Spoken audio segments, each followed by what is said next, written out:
Hi, my name is Andy, and in this short presentation, I'm going to give you an overview of Discover Conversation, the new coursebook for speaking classes published by Halico.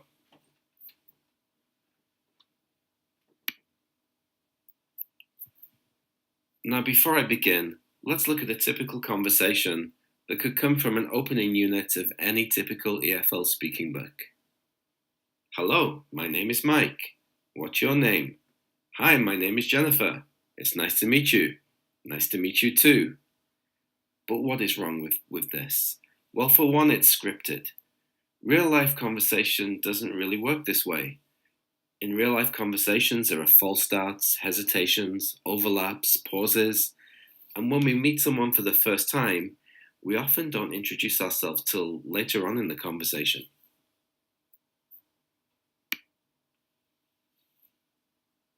So how is Discover Conversation different? We'd like to claim that Discover Conversation has near-authentic conversations.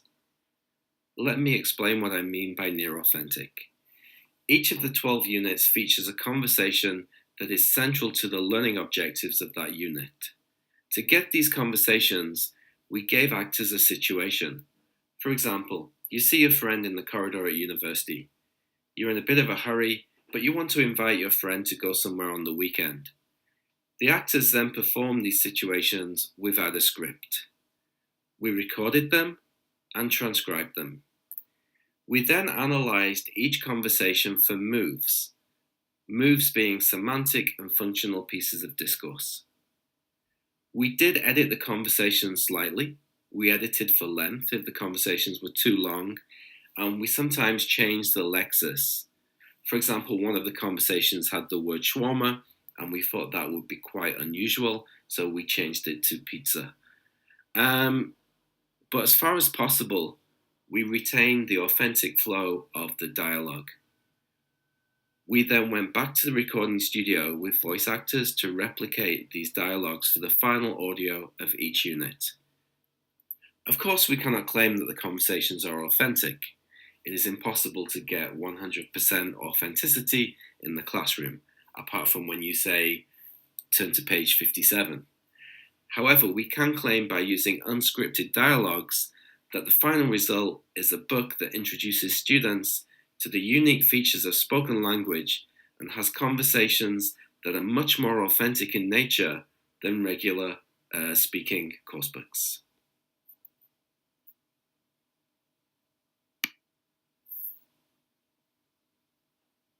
So let's take a look at what's in Discover Conversation. As you can see, the book covers 3 types of conversations and has 12 units. The 3 types of conversations are small talk, the short conversations we use in daily life to keep positive relationships with our friends and family. Transactions, short conversations in which we wish to achieve something. There is a function to the conversation, there is a purpose. Storytelling, longer conversations in which we tell a story about our lives to an active listener. For a teacher looking to use this book with their students for a 1-year course, I think you could cover units 1 to 6 in the first semester and units 7 to 12 in the second semester. One unit would then take 2 classes to cover. You could have an introduction class, midterm test, and final test. Alternatively, you may wish to use this book for a 1-semester course and move more quickly through the units. Okay, let's take a quick look through one of the units of Discover Conversation. I'd like to take a look at Unit 4, which is the first of the 6 transaction units in the book. As mentioned, the conversation is the core input of each unit. So to prepare students for the listening of the conversation, and for them to predict and or preview the language, the content, the functions within the dialogue, Section A is called Thinking About the Situation. It has a picture or a series of pictures connected to the dialogue. Here, students are going to work together to predict what the main characters, Mike and Jennifer, might talk about in the conversation of the unit. Here in invitations, the question is, where do you think Jennifer will invite Mike to? And the picture of the giraffe should help students guess she's going to invite him to the zoo. As mentioned, each unscripted dialogue was broken down into discrete moves. In section B, building the conversation, students work through a series of short tasks to practice each of the moves. The examples provided are usually taken from the dialogue that students will listen to in section C. Section B provides students with the opportunity also to think of alternative ways to achieve each move.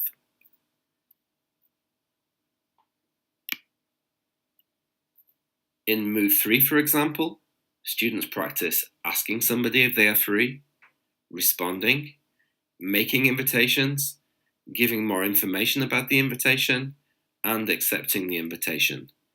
In move 4, once the invitation has been accepted, they look at how to make arrangements, and then they close the conversation in move 5.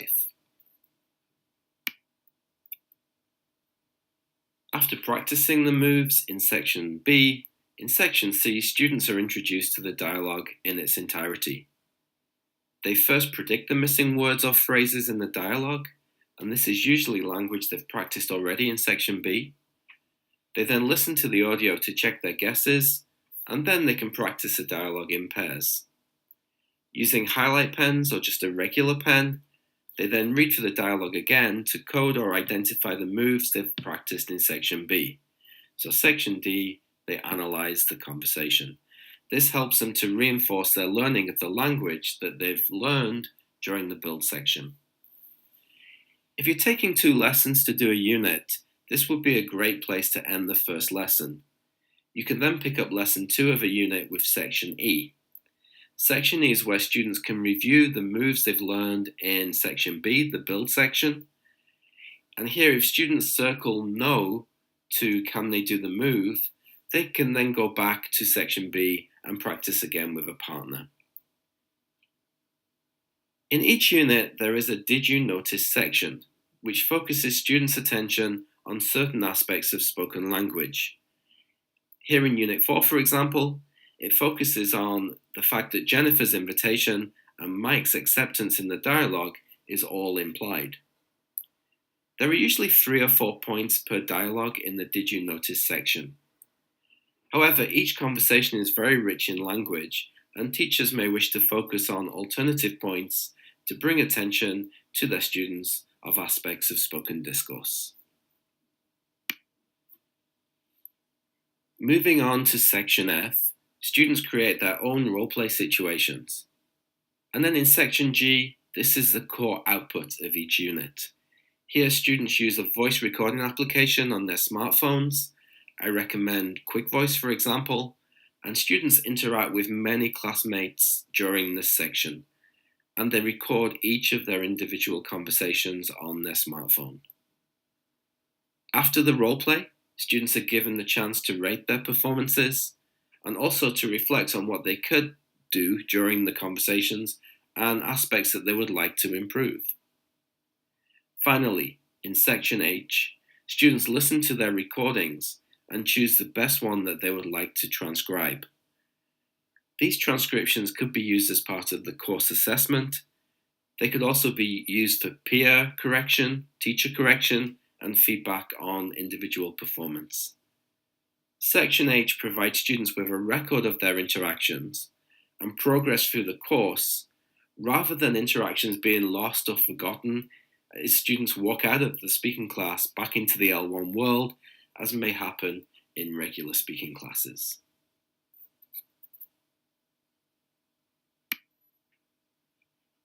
Okay, thank you for listening to my presentation on Discover Conversation.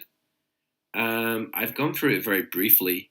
More information can be found on the Halico website. Also, the free audio download is available there. There is a teacher's book that will be available from early 2019. The teacher's book has the answers to all of the activities and ideas for classroom teaching. You can also contact English Books JP for more information, and I've also included my email address. Please feel free to email me with any questions, and I will be happy to reply. Thank you once again. Arigatou gozaimashita.